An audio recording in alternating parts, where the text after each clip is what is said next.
Thokozani khona bomkhulu. Namhlanje-ke ngizonifundisa ukwenza umhlafura.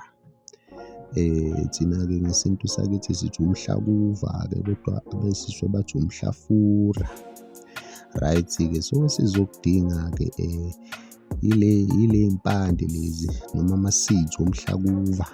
Bese-ke sizothatha silibele nje siyigxoba lento, siyigxoba njengoba nibona nani lapho-ke ngiyayigxoba-ke. So basically into engiyenzayo lana nje ngikhipha lama-seeds lawa, and then-ke siyawafaka-ke ebhodweni.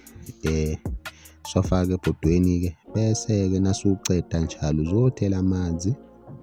Nawuthela amanzi-ke uzoyipheka lento, uyipheke nje, uyiphekisise mhlawumbe nje ubusuku bonke, noma ungayicala ekuseni uze uyoyiceda ngo-12 ebusuku, ulibele nje uyigxoba.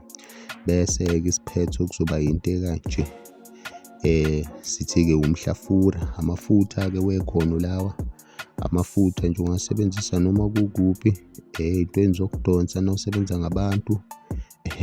Thokozani.